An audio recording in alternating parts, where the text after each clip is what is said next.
Passion Auto Rétro est une présentation de Garantie Track, Hagerty et Spécialité Hypertech.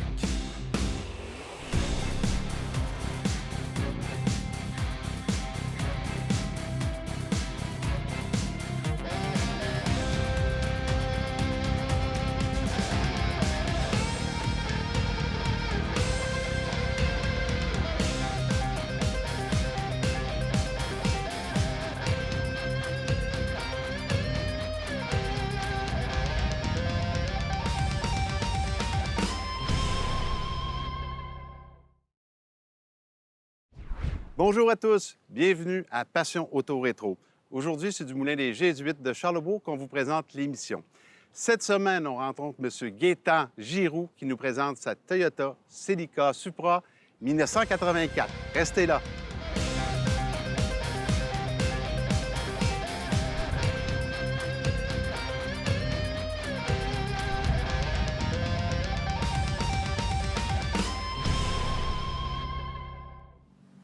Gaétan, tu es propriétaire d'une Toyota Celica Supra 1984. Normalement, on voit des gens qui s'intéressent beaucoup à l'américaine, la japonaise un petit peu moins, mais il faut avouer que c'est une maudite belle voiture, cette voiture-là. Merci. J'aimerais savoir un petit peu les premiers contacts avec la mécanique, avec l'automobile. Je sais que ça a commencé très jeune dans ton cas. J'aimerais ça que tu nous racontes ça un petit peu. Oui. Alors, dès l'âge de 5 ans, moi, j'ai été demeuré avec mon parrain et ma marraine, qui étaient de toute façon de l'autre côté de la rue. Et puis, les autres, il y avait une fermette. Et puis, les jeunes garçons, on est tous attirés par la machinerie, les tracteurs, etc. La mécanique. Hein? La mécanique en général. Fait que lorsque vient le temps de faire les foins, bien, mon oncle, il dit embarque sur le tracteur puis avance. Parce que dans ce temps-là, c'était toujours manuel. Toutes les fonctions étaient manuelles. Fait que... Rappelle-nous ton âge, là. 7 ans. J'avais 7 ans à l'époque. Oui. Alors, j'ai dit, oui, tout le monde, c'est le désir de tout jeune garçon. Fait que j'embarque sur le tracteur. Là, il m'explique les pédales. Fait que, dans le fond, il y a 3 pédales, la pédale d'embrayage, mais le frein il est divisé en 2, le frein de la roue gauche, le frein de la roue droite, et on peut le mettre actionné ensemble. Et pour donner de la puissance, bien, c'est un bras qu'on donne la puissance. Fait que là, pédale d'embrayage, je commence, j'avance, mais là, il vient le temps de charger le foin. Fait que je charge le foin, mais moi, là, il me dit d'arrêter, mais là, j'avance, puis le foin est rendu en arrière. Fait que là, je pèse ses freins, en panique un peu. Le tracteur étouffe. Bien là, le moteur étouffe, évidemment. Et puis là, bien, le tracteur était peut-être pas en super shape, en super forme. Fait que la batterie était morte. Fait que là, il sort le crank, là, qu'on appelait. Ça, c'est pas évident, hein? Partir ça au crank, là, c'est pas facile. Non. Puis le moteur, bien chaud comme ça, probablement que aussi, il devait être usé. La compression ne devait être pas tout à fait là. Fait que finalement, il a réussi à repartir. Mais ça a été cette fois-là que j'ai appris à conduire manuel. Ça t'a fait comprendre comment ça marche un embrayage. C'est là que tu as compris. Exactement ça. Exact. Là, à partir de là, on a le goût de la mécanique. Ça nous attire un petit peu. Par la suite, est-ce que ça se manifeste encore, ce goût-là? Est-ce qu'il y a d'autres choses qui t'allument dans le domaine? Oui, c'est certain qu'on est toujours attiré vers les adultes, vers nos frères, vers si on a des frères ou nos parents ou des amis. Fait que là, l'âge, on arrive avec l'âge. Fait que là, mon père, lui, travaillait dans une pharmacie, fait qu'il était livreur. Fait qu'à l'époque, restaurant, pharmacie ou autre commerce livré avec des Volkswagen coccinelles. Exactement, on voyait ça partout. Partout. Alors, évidemment, il était manuel, 4 vitesses. Fait que la fin de semaine, on allait au chalet d'un de mes oncles, puis une petite rue secondaire, fait qu'il nous faisait conduire seul la voiture. Puis là, c'est là que j'ai perfectionné la conduite manuelle. Et ta famille est une famille tatouée Mopar, en passant? Oui. Dans ces années-là, évidemment, le Mopar chez nous, là, c'était comme une religion, on va dire. Fait que chez nous, ma mère faisait du taxi, mon père faisait du taxi avec mon frère. Et puis, il y avait des Mopars. Mon frère avait un Chrysler New Yorker à l'époque, 62. Puis ma mère, elle avait un Fury, Plymouth Fury 3 à l'époque. Et puis après ça, bien, ils ont passé avec un Chrysler New Yorker 65, 73. Bon, dans ces années-là, c'était vraiment le Mopar.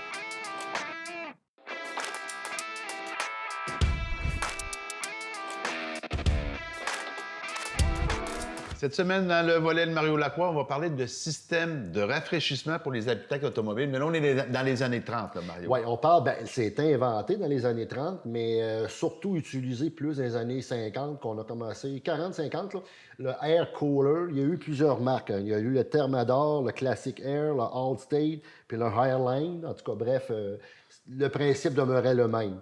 C'est un système qu'on mettait de l'eau à l'intérieur du tube accroché par la fenêtre, puis en circulant, l'air qui arrivait échangeait l'air, si on veut, puis injectait de l'air frais à l'intérieur du véhicule.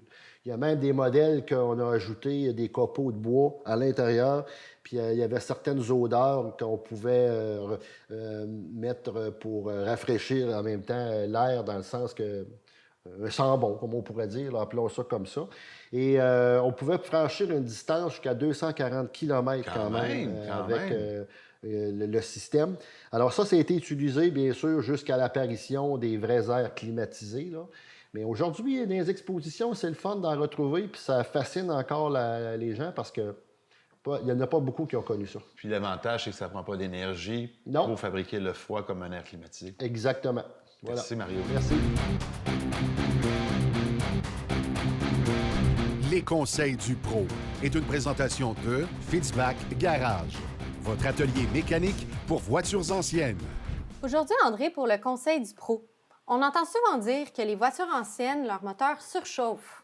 C'est pas toujours vrai. Les moteurs de voitures anciennes, par exemple, pour ceux qui ont un indicateur à cadran à aiguille, vont voir l'aiguille bouger vers le hot, parce que la plupart du temps, évidemment, les tableaux de bord sont en anglais.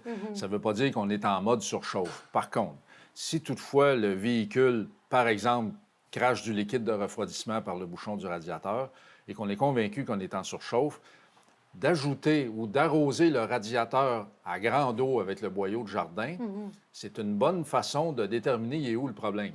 Si on arrose correctement le radiateur et que la température très rapidement va se mettre à baisser, bien, le problème, c'est généralement dû à un manque d'air qui traverse le radiateur puisque le liquide, maintenant devenu frais par l'arrosage, transfère la chaleur ou le froid dans le moteur et on s'en rend compte par l'aiguille. Si, par exemple, on arrose le radiateur et que la température ne baisse pas, on a très certainement un problème, pompe à eau, courroie ou autre, là, des résidus aussi dans les passages d'eau qui peuvent faire que ça ralentit le liquide, là. Alors, à ce moment-là, il faut prendre action et puis faire les réparations qui sont nécessaires en raccord à ce qu'on a retrouvé avec notre arrosage à jardin. Parfait. Merci beaucoup, André. La question-réponse est une présentation d'Uniplus Network, la référence pour les pièces de voitures de collection. Combien de Ford Mustang ont été vendus dans les 12 premiers mois?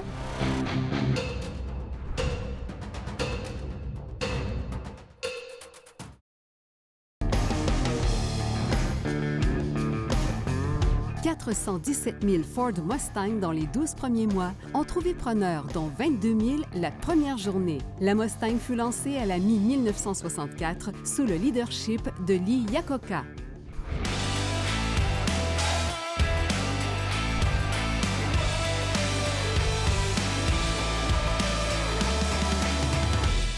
Pour le siège pneumatique, on a une pompette ici. Alors, il s'agit de l'actionner. En l'actionnant, ça vient gonfler ici les coussins latéraux. Ça vient gonfler aussi le coussin dorsal ici. Et on ajuste notre pression avec les boutons aussi.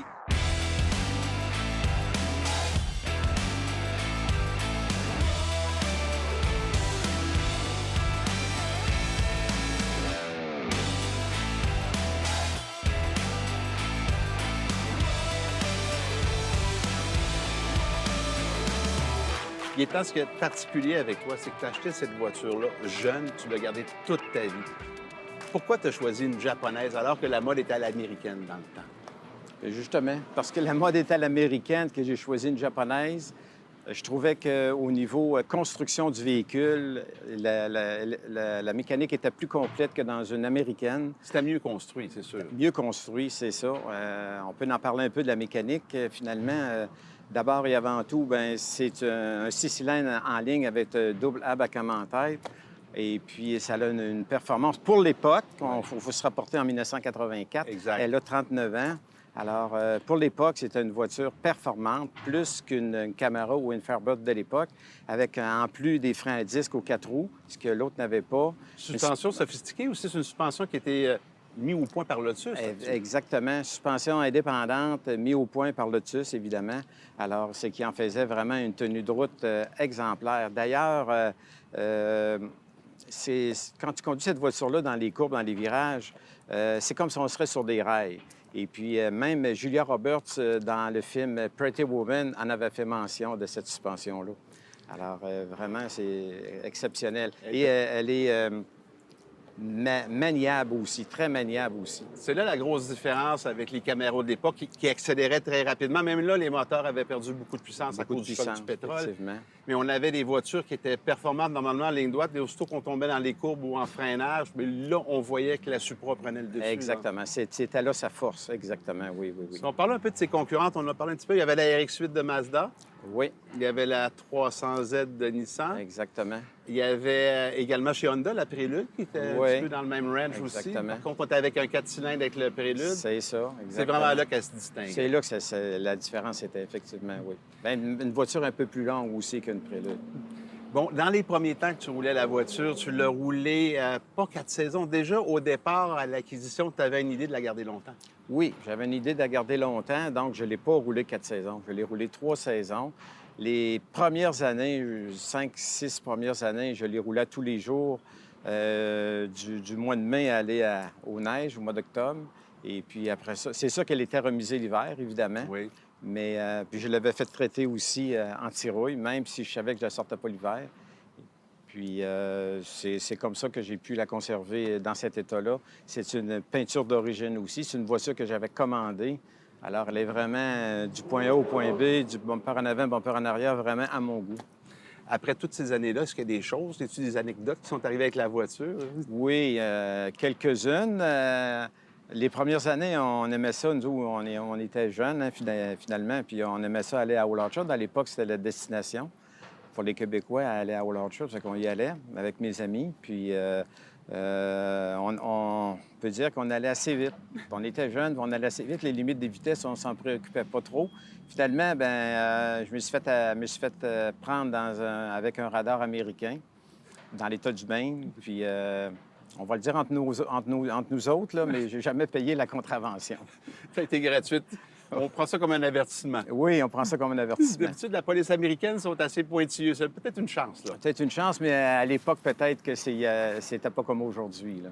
Gaétan, on va se déplacer dans la voiture. On va faire une petite run ensemble. OK. Puis on va continuer de jaser. Parfait.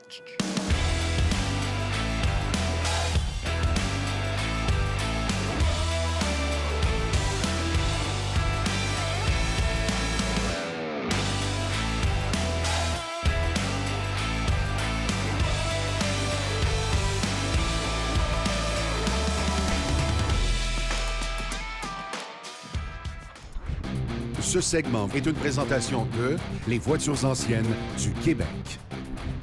Au Québec, il existe plusieurs clubs de voitures anciennes. Les avantages de faire partie d'un club, évidemment, c'est de pouvoir partager sa passion avec d'autres passionnés de la voiture ancienne. Ça permet de faire du réseautage, d'avoir des contacts pour avoir des informations, des pièces, partager tout ce qui concerne notre voiture. Ça permet aussi d'avoir accès à des expositions ou des événements bien organisés. Et aussi, la plupart des clubs ont une publication sous forme de revue ou de feuillet qui renferme toutes sortes d'informations importantes pour partager en groupe. La série 62 décapotable représentait la plus gracieuse expression de ce plaisir de dévaler les routes cheveux au vent au volant de cette voiture aux allures aristocratiques. Qu'il s'agisse de la série 62 ou de la très luxueuse version Biarritz, la Cadillac 1957 était la plus élégante décapotable produite en Amérique du Nord, car elle offrait toutes les caractéristiques d'une voiture de luxe et le panache d'un cabriolet. Son pare-brise en verre trempé offrait une vue panoramique sur la route et le paysage tout en offrant une protection accrue aux occupants qui prenaient place sur les sièges de cuir signés Fleetwood, le carrossier maison chez Cadillac. Propulsé par un fiable moteur V8 de 6 litres ou 365 pouces cubes d'une puissance de 300 chevaux avec carburateur Rochester Quadrajet à 4 corps et assorti à une transmission Cadillac hydramatique, la voiture pouvait atteindre une vitesse avoisinant les 200 km/h et ce, dans un confort princier.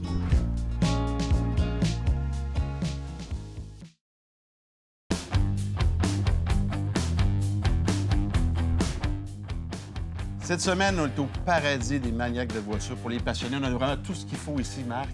Écoute, des modèles réduits, on en a pour tous. Ouais. Si on parlait un peu des formats disponibles, il y a celui-là ici, tout Bien, petit. écoute, on commence par les bonnes échelles populaires. C'est le 1,64, naturellement, avec les Hot Wheels.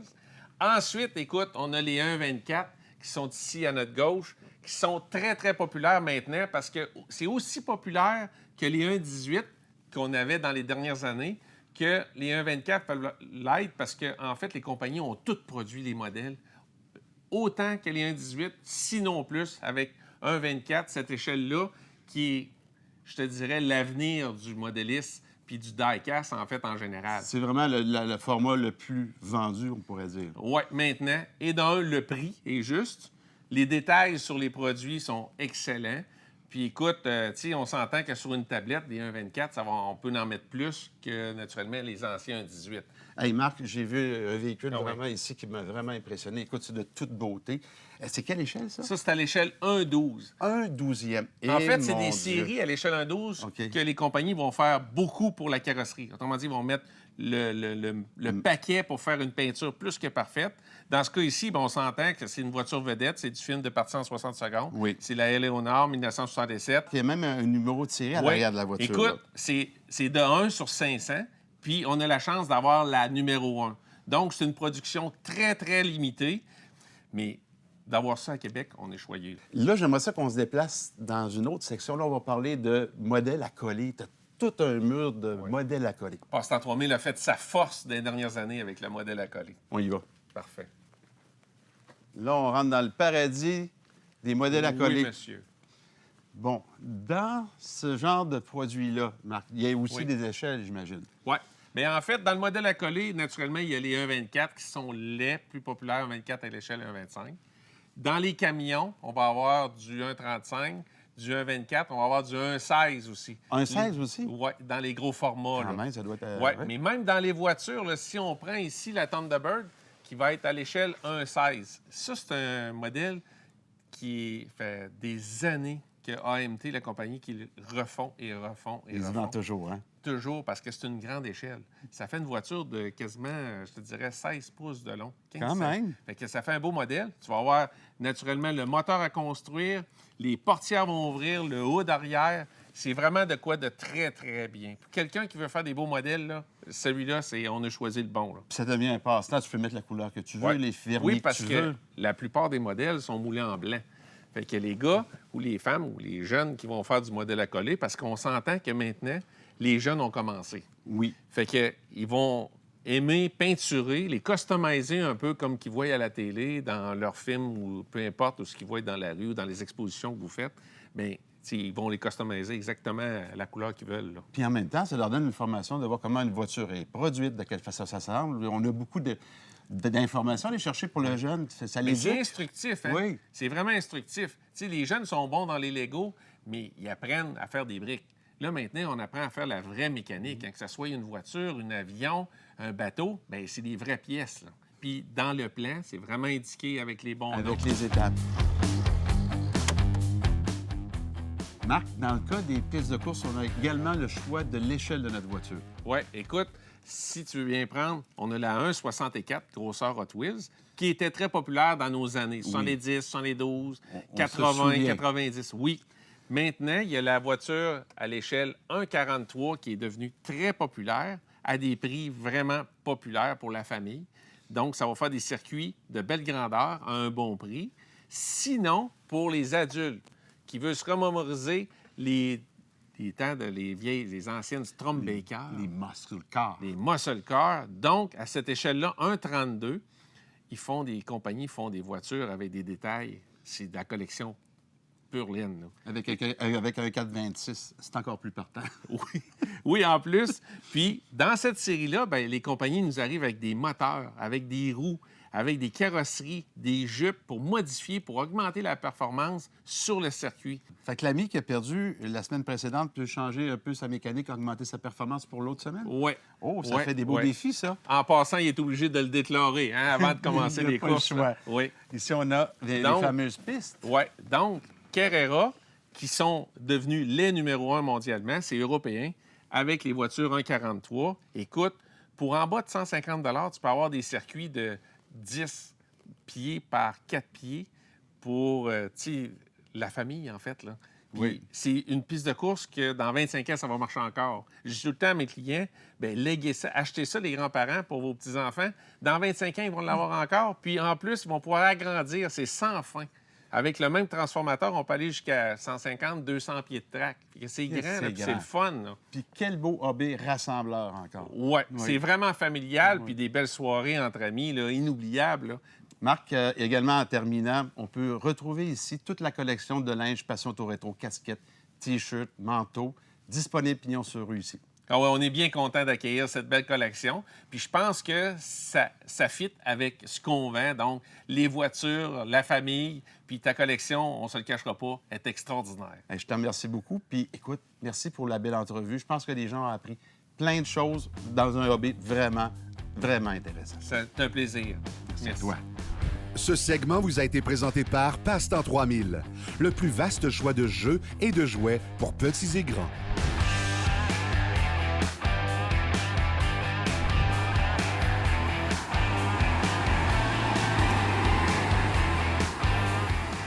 Gaétan, si tu veux bien, j'aimerais ça qu'on parle un peu de l'histoire de Toyota, parce que c'est quand même impressionnant comme histoire. C'est une compagnie qui a commencé dans le textile en 1926. Oh.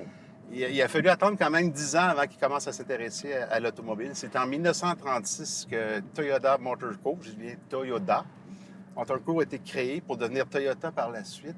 Et en 1936, ils ont créé un modèle qui s'appelait le Toyota AA. Double A, probablement pour faire différent des autres compagnies. Et les Japonais s'étaient inspirés d'une nouvelle voiture dans l'industrie américaine qui était le Chrysler Airflow. Fait qu'eux, ils ont pris cette voiture-là, le design, probablement au niveau des structures aussi, puis ils l'ont fabriquée. Puis en 1935, qui est la première année de fabrication, c'est combien qu'ils en ont fait? J'ai pas d'idée. Ils en ont fait seulement que 20. 20 voitures. 20 unités. Oui, puis c'était organisé assez improvisé. On voyait la chaîne de montage à ce moment-là qui était avec des cordes de Tarzan, avec des morceaux de bois qui transportaient la carrosserie pour l'assemblage. On était vraiment au départ de l'industrie japonaise. Et le fondateur, c'était Kiichiro Toyoda, qui est devenu Toyota par la suite. Et cette personne-là a eu l'idée de vraiment lâcher le textile. Fait qu'ils ont produit du textile de 1926 à 1936 pour l'abandonner par la suite. Donc, d'abandonner le textile pour vraiment se concentrer dans l'automobile. Puis aujourd'hui, Toyota vend 10,5 millions de voitures à chaque année. Ça, c'est incroyable. Incroyable. Moi, j'aimerais ça que tu me parles un petit peu de ce que tu fais avec la voiture. C'est une voiture que tu roules l'été, mais est-ce que tu voyages avec? Est-ce que tu vas dans les expositions? Oui, c'est une voiture l'été qu'on voyage avec. Moi, l'été, j'ai deux passions, le camping et les voitures anciennes, les expositions. Donc, je partage ça entre les deux. On va à Chambly. J'aime bien le site de Chambly. C'est très beau, hein? Un site enchanteur. À côté du Fort Chambly avec la rivière. Oui, c'est merveilleux. Et aussi, nous allons à Granby.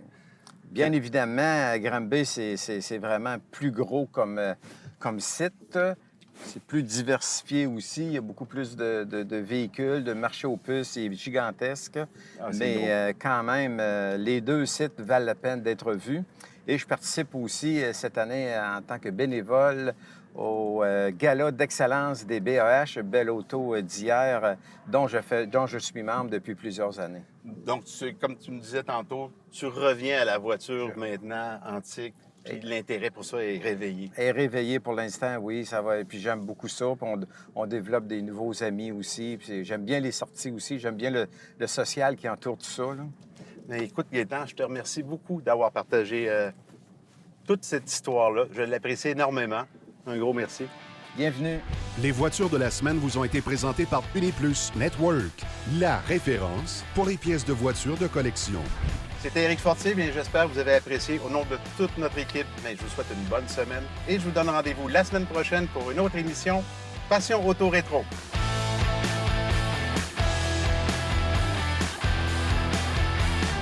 Passion Auto Rétro vous a été présenté par V8 Passion et Hagerty.